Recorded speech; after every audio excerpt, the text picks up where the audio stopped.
여러분 정저지와라는 사자성어 들어보셨나요? 정저지와. 한자로 쓰면 왠지 있어 보이는데요. 사실 의미는 매우 간단합니다. 바로 우물안 개구리라는 뜻입니다. 이 말은 사실은요, 중국 철학서에 나오는 이야기예요. 어느 날 황하강을 다스리는 신 하백이요, 가을철 넘실대는 자신의 강을 보면서 큰 만족감을 느낍니다. 강의 경계가 되는 양 방향이요, 많은 물로 가득 차 있고요. 이 풍요로움이 자신이 담당한 신이잖아요. 나로부터 시작됐다는 그 위대함에 취하게 됩니다. 얼마나 뿌듯하겠어요? 황하강을 바라보면서요, 하백은 이렇게 말합니다. 이 정도면 세상이 다 내 안에 있지 않은가? 하백은요, 이러한 자기 도취에 빠져서요, 황하강의 끝까지 이르러 보기로 결심합니다. 그런데 그 강의 끝에서요, 하백은 북해라 불리는 큰 바다를 만나게 됩니다. 황하강이 경계선마다 많은 물로 넘실댔다면요, 바다는 어떠한 경계선조차 있지 않았습니다. 그저 끝도 없이 하나의 세상처럼 펼쳐져 있는 거예요. 북해에 비한다면 황하강은 그저 바다의 한 귀퉁이에 붙어 있는 한 줄기 강물에 지나지 않았습니다. 이에 하백은요, 당황하면서요, 북해를 다스리는 북해약이라는 신에게 다가가 이렇게 말합니다. 저는 제가 가장 큰 줄 알았습니다. 그런데 오늘 보니 저보다 훨씬 더 큰 세계가 있었다는 것을 알게 되었습니다. 그러자 북해약은요, 겸손한 태도로 하백에게 이렇게 대답합니다.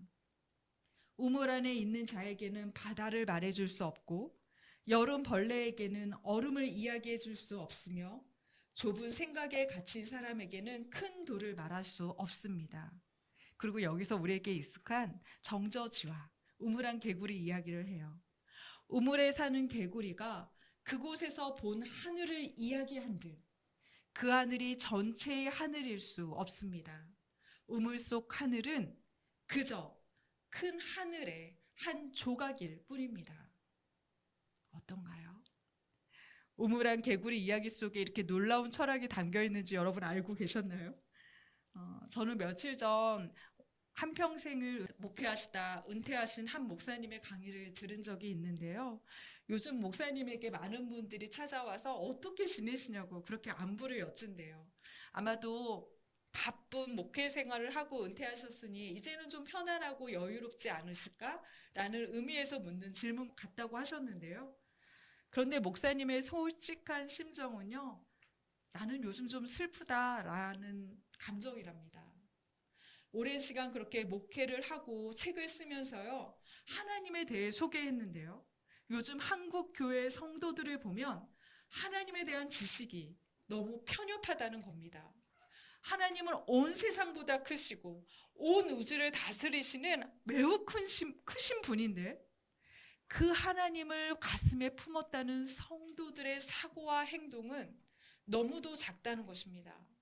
마치 대롱 끝으로 온 세상을 보려고 하는 것처럼 자신의 경험이라는 대롱, 자신의 지식이라는 대롱, 고난이라는 대롱을 통해서 하나님 왜 그러셨습니까? 좋은 하나님이 되시려면 당장 이 문제를 해결부터 하십시오.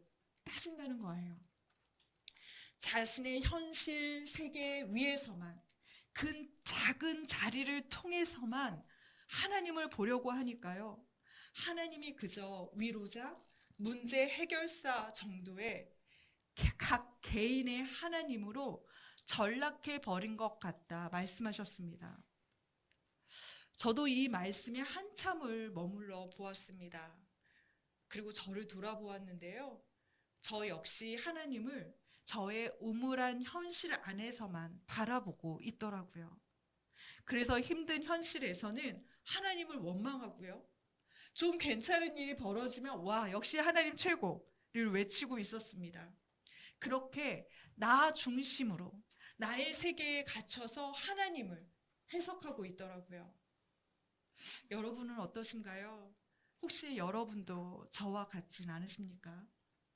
오늘 본문에는요, 저처럼 그저 자기만의 현실 세계에 갇혀서요, 하나님을 보려는 사람들을 소개하고 있습니다.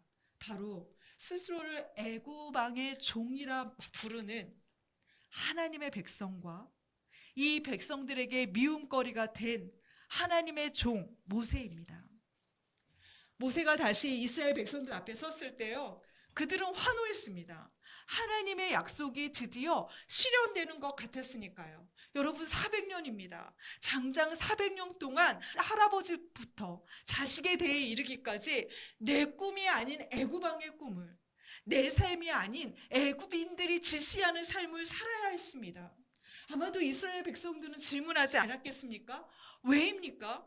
왜 우리는 애굽인도 아니면서 이 애굽 땅에 살고 있는 것입니까? 그때마다 할아버지는 아버지에게, 아버지는 아들에게 창세기 15장 13절 말씀을 전해 주었을 것입니다. 자, 우리도 함께 다 같이 읽어볼게요. 다 같이 창세기 15장 13절입니다. 시작. 여호와께서 아브라함에게 이르시되 너는 반드시 알라. 내 자손이 이방에서 객이 되어 그들을 섬기겠고 그들은 400년 동안 내 자손을 괴롭히리니. 무슨 뜻인가요? 종살이가 징벌이 아니라는 겁니다. 하나님이 버렸다는 뜻도 아니랍니다. 이 삶은 아브라함 선조를 통해서 이미 예견된 언약 백성으로서의 삶이라는 거예요. 오히려 이 과정을 통해서요, 이스라엘은 부유해질 것이고요, 큰 민족이 되는 언약이 성취될 것이라고 말합니다. 그러니까요, 애굽 왕에서의 종살이는 징벌이 아니라 하나님이 이들을 통해서 이루어가는 언약의 성취라는 거예요. 그럼 또 후손들이 물을 겁니다. 왜 하필 애굽인가요? 왜 우리는 하필 이 악한 애굽 왕 밑에 있는 것일까요? 이 물음에 할아버지는 아버지에게, 아버지는 다시 아들에게 말했을 것입니다. 애굽 땅에 7년이라는 기근이 있었어. 그때 우리 조상 요셉이 그 문제를 해결했지. 그래서 애굽 왕이 요셉의 가족을 애굽 땅으로 초대한 거야. 그게 바로 애굽 땅에서의 우리의 시작이야. 그러니까 우리는 끌려온 게 아니라 하나님의 섭리로, 애굽 왕의 초대로 이 땅에 머물게 된 거야 라고 설명해 준 거죠. 그러면서 분명히 창세기 50장 25절 말씀을 가르쳐 주었을 것입니다. 우리도 읽어보겠습니다. 시작. 요셉이 또 이스라엘 자손에게 맹세시켜 이르기를 하나님이 반드시 당신들을 돌보시리니 당신들은 여기서 내 해골을 메고 올라가겠다 하라 하였더라. 무슨 의미인가요? 위대한 선지자 요셉, 위대한 왕의 총애를 받은 총리 요셉은 자신의 해골을 우리에게 맡길 만큼 확신하셨어. 우리가 반드시 출애굽할 거라고. 이 말씀은요, 애굽 땅에 살고 있는 온 이스라엘 백성들에게 각인된 정체성이었을 것입니다. 그렇게 선조에게 말씀하셨던 약속의 시간, 400년이 찼을 무렵에요, 그들 앞에 모세가 나타난 거예요. 그리고 모세가 말합니다. 하나님이 이제 출애굽하시겠답니다. 하나님이 여러분을 구원하시겠답니다. 그러면서 지팡이의 이적과 문둥병의 이적을 보여주는 겁니다.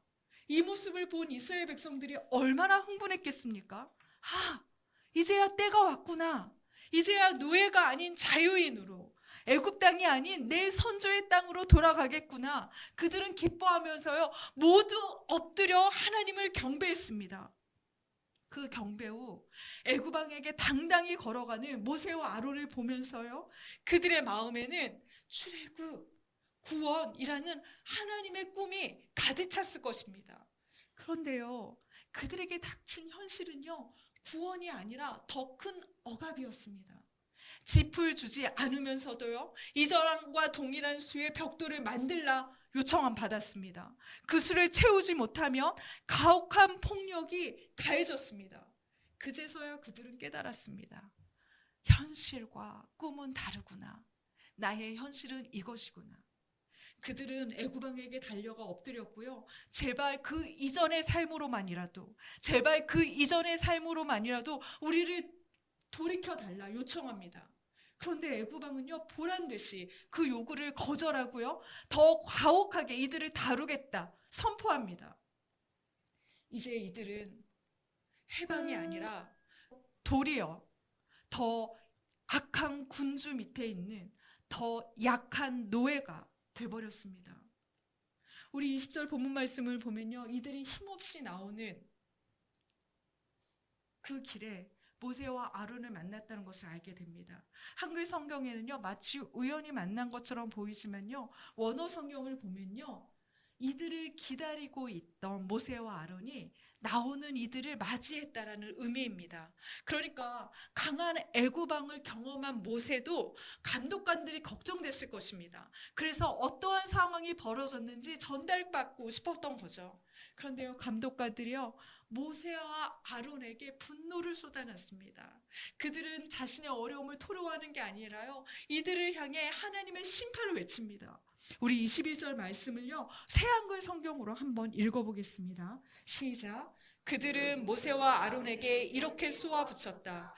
여호와께서 당신들을 내려다보고 판가름해 주실 것이요, 당신들이 우리를 파라오와 그의 신하들에게 미움을 받게 했소. 우리를 죽이도록 그들의 손에 칼을 쥐어 주었소. 이게 다 너 때문이야. 너 때문에 우리가 죽게 되었어 라고 말하는 겁니다. 이 고통을 준 자는 애구방 바로이잖아요. 그런데 이들은요, 그들의 악함에 분노하는 것이 아니라 그 악함을 제거하려고 시도했던 모세와 아론을 원망하는 겁니다. 이는 애구방의 계책이었습니다. 그는 이스라엘을 더 억압하면요, 이들이 결국 통치자인 자신이 아니라 이 문제를 야기한 동족, 자신들의 지도자를 미워할 것이라고 생각했습니다. 그런데 너무 슬프게도요, 이 계책은 정확히 맞아버렸어요. 악한 통치자는요, 언제나 어려운 문제에서 자신을 분리하고요, 서로 싸우게 합니다. 그리고 이들을 분리시켜요. 그래서 그들의 힘을 약화시켜요.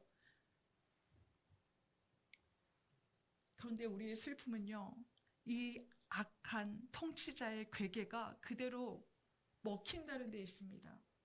이스라엘의 감독관들은요, 모세를 공격하면서요, 하나님의 이름으로 그들을 저주합니다.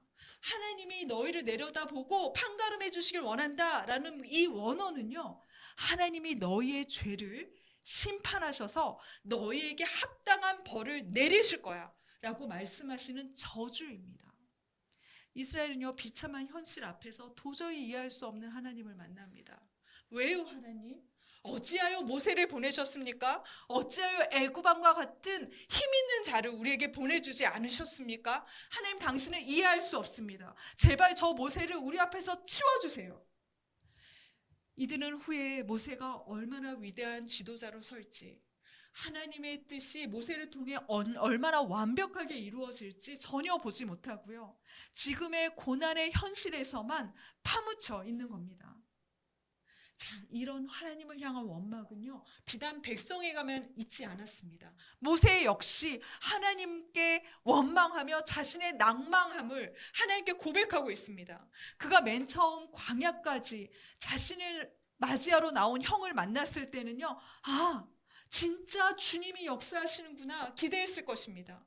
이스라엘 장로들을 만나서요, 하나님의 약속을 전하고 그들 앞에서 이적을 행하고, 그래서 온 백성이 하나님을 경배했을 때만 해도요, 아, 이제 정말 하나님의 구원이 힘있게 시작하겠구나 생각했을 것입니다. 그래서 용기 내 바로왕 앞에 갔잖아요. 그리고 하나님의 이름으로 하나님의 백성을 보내라 요청했잖아요. 그런데 바로는 꿈쩍도 하지 않는 겁니다. 이들을 쫓아냈을 뿐 아니라 이스라엘 백성을 더 가혹하게 학대하기로 결심한 겁니다. 더욱이 이스라엘 동족조차, 이스라엘 민족조차 모세에게 화를 냅니다. 왜 당신은 우리에게 왔습니까? 왜 우리를 죽이게 하기 위해서 바로에게 칼을 쥐어줬습니까? 그러니까 지금 우리를 죽이는 자는 바로가 아니라 바로 모세 당신입니다. 모세는 마음이 무너집니다. 예전에 그 상처가 다시 떠오르지 않았을까요? 이들을 도우려고 애굽인을 죽였을 때 누가 당신을 우리의 감독관으로 세웠습니까? 라고 자신을 공격하고 비난했던 이스라엘 민족입니다. 모세는 이 질문에 답을 찾지 못해서요, 광야로 도망갔잖아요. 그런데 40년이 지난 지금 또다시 이 비난을 들어야 했습니다. 당신은 우리의 감독관이 아닙니다. 하나님이 보낸 자도 아닙니다. 하나님이 그저 당신에게 벌을 내리셨으면 좋겠습니다. 얼마나 비참했을까요? 이에 모세는 하나님께 나아갑니다. 그리고 엎드립니다. 그리고 탄식하며 기도하는데요. 우리 그 내용이 22절 말씀에 있습니다. 다 같이 22절 말씀을 읽어보겠습니다. 시작. 모세가 여호와께 돌아와서 아뢰되 주여 어찌하여 이 백성이 학대를 당하게 하셨나이까? 어찌하여 나를 보내셨나이까? 22절 한 절에만요. 어찌하여라는 부사가 2번이나 쓰입니다. 그는 이 백성을 구원하신다더니 어찌하여 더 학대를 당하게 하십니까? 그리고 어찌하여 무력한 내게 이 일을 맡기십니까? 왜 하필 나를 보내셨습니까? 라고 묻는 겁니다. 사역자에게요. 넌 자격 없어. 너 때문에 우리가 얼마나 힘든 줄 알아? 내가 얼마나 고통스러운지 알아? 라는 공격은요. 모든 것을 버려두고 도망가고 싶게 만듭니다. 누가 바로왕 앞에 서고 싶겠습니까? 누가 이 민족의 지도자가 되고 싶겠습니까? 누가 이 힘든 사역을 자신의 선택으로 하고 싶겠습니까? 사역자에게 있는 단 한 가지 가치는요, 보내시는 분의 명령으로 내가 이곳에 서 있다는 의미 부여입니다. 그런데 너 때문에 더 큰 학대가 생겼고 너 때문에 우리가 더 힘들게 됐어 라고 하는 저주하는 백성을 보면서요, 모세는 낭망했을 것입니다. 맞아, 난 왕자였을 때도 그리고 지금도 이들에게 결코 도움이 되는 사람이 아니야. 난 이들을 힘들게 하는 사람일 뿐이야 생각하며 자신의 자격 없음에 깊은 수치심을 느꼈을 겁니다. 지금 이들 모두는 실패감에 빠져 있습니다. 그들은 헤어나올 수 없는 그 현실 안에서 조각 같은 하나님을 보고 있는 겁니다. 하지만 그들은 다시 자신의 상황을 보았어야만 합니다. 이 실패감은 하나님이 주신 것이 아니라 애굽의 전략, 사단의 공격이라는 것을요. 이스라엘 백성과 모세 모두 현실 안에서 하나님을 보지 말고 하나님의 크신 구원의 계획 안에서 자신의 해석을 재해석했어야 됩니다. 그들은 그 하나님의 언약 위에서, 그 말씀 위에서 지금의 현실을 볼 수 있는 믿음이 필요했던 것입니다. 우선 이스라엘 백성은요, 애굽 왕의 학대라는 이 현실 안에서요, 하나님을 보려 했습니다. 그러나 하나님은, 그러니까 그 현실 안에 가서 보는 하나님은요, 너무 이해할 수 없는 존재예요. 너무 무능하고 무력한 존재입니다. 하지만 창세기 15장 14절의 언약을 통해서 현실을 본다면요, 애굽 왕의 악은요, 하나님이 징계하실 사유가 됩니다. 그들이 이스라엘에게 정당한 값을 지불할 근거가 됩니다. 그렇게 보면 바로왕의 악은요, 언약이 실현되는 그저 그 과정일 뿐입니다. 모세는 또 어떻습니까? 백성들이 더 큰 학대를 당하고 자신을 비난하는 이 현실에 갇혀서요, 하나님을 보니까 그 하나님은 결코 신뢰할 수 없는 하나님입니다. 자신을 지켜주는 하나님이 아니에요. 자신을 공경에 빠뜨리는 하나님입니다. 하지만 출애굽기 3장 19절과 4장 21절의 말씀으로요, 자신의 상황을 재해석한다면요, 그는 이미 예견된 학대였습니다. 하나님은 이미 그런 일이 일어날 거라고, 바로왕이 너희를 쉽게 보내지 않을 거라고 말씀하셨잖아요. 그러니까 바로왕이 그들을 학대할 때 하나님의 말씀이 맞구나, 그분은 정말 실수가 없구나, 이를 깨달으며 하나님을 향한 더 깊은 신뢰로 나아갔어야 했습니다. 그러니 백성과 모세, 이 둘의 실패는요, 상황이 아니라 말씀을 잃어버린 것에 있습니다. 현실이 아니라 현실에 갇혀버린 것에 있습니다. 사단은요, 이들을 위협함으로 하나님 이상하시지, 하나님이 너희들을 괴롭히시는 것 같지 않아? 희망이 보이지 않잖아. 거봐, 하나님은 너희들의 고난에 관심이 없어. 그러니 그 어떤 것도 시도하지 마 라고 말하는 겁니다. 그때 이들은 이것이 사단의 계략이라는 것을 알고요, 아니 우리 잘 가고 있는데 이거 실패 아니잖아. 하나님의 구원의 성취로 들어가고 있는 거잖아. 라고 말했어야 됩니다. 마치 예수에게 십자가는 실패가 아니라 완벽한 언약의 성취가 되는 것처럼 말입니다. 그런데도요, 하나님은 이들을 혼내지 않으세요. 우리의 감격은 6장 1절 말씀에 있습니다. 우리 다 같이 6장 1절 말씀을 읽어보겠습니다. 시작. 여호와께서 모세에게 이르시되 이제 내가 바로에게 하는 일을 내가 보리라. 강한 손으로 말미암아 바로가 그들을 보내리라. 강한 손으로 말미암아 바로가 그들을 그의 땅에서 쫓아내리라. 하나님은 모세의 질문에요, 그 원인을 말씀하시진 않아요. 그렇지만 이제 내가 하는 일을 볼 거야. 나의 강한 손이라는 말을 2번이나 표현하십니다. 이 손이 행하는 일을 네가 보고 세상이 볼 거야. 애굽 왕이 너희를 붙잡지만 결국은 쫓아내듯이 너희를 보내게 될 거야. 모세는 자신의 현실의 그 좁은 공간에서 하나님을 보려고 했지만요, 하나님은 모세를 그 좁은 공간에서 끌어내시면서요, 언약 위에서 나를 봐야지, 구원의 긴 여정에서 나를 봐야지, 나의 말씀 위에서 나를 봐야지 라고 말합니다. 그리고 그에게 이미 언약은 성취되고 있잖아 라고 말씀하시는 겁니다. 오늘 우리는요, 본문 속 모세의 탄식을 보면서요, 우리의 탄식을 만납니다. 하나님을 믿는데도요, 현실은 달라지지 않고요, 아니 오히려 더 현실이 가혹하다고 느낄 때가 있어요. 그래서 우리는 기도합니다. 주님, 어찌하여 나를 이런 상황으로 불러들이셨습니까? 어찌하여 나를 이런 가정에서 태어나게 하셨습니까? 나를 어찌하여 이런 인생을 살게 하십니까? 어찌하여 나를 더 학대받게 하십니까? 우리는 이렇게 질문합니다. 그때 모세에게 말씀하셨던 하나님이 우리에게도 동일하게 말씀하시지 않겠습니까?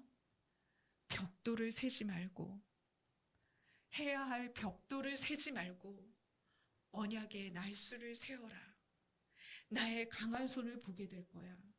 나의 구원은 이미 진행 중이다. 우리에게는요, 단 한 가지 훈련이 필요합니다.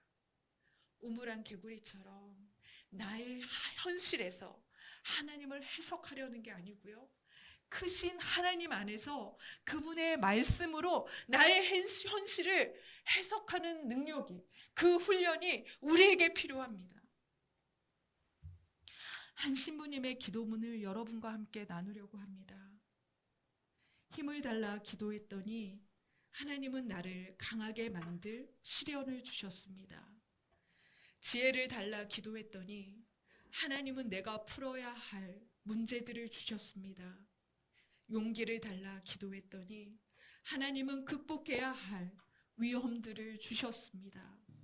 사랑을 달라 기도했더니 하나님은 내가 도와야 할 상처받은 사람들을 보내주셨습니다. 이렇게 내 기도는 모두 응답되었습니다.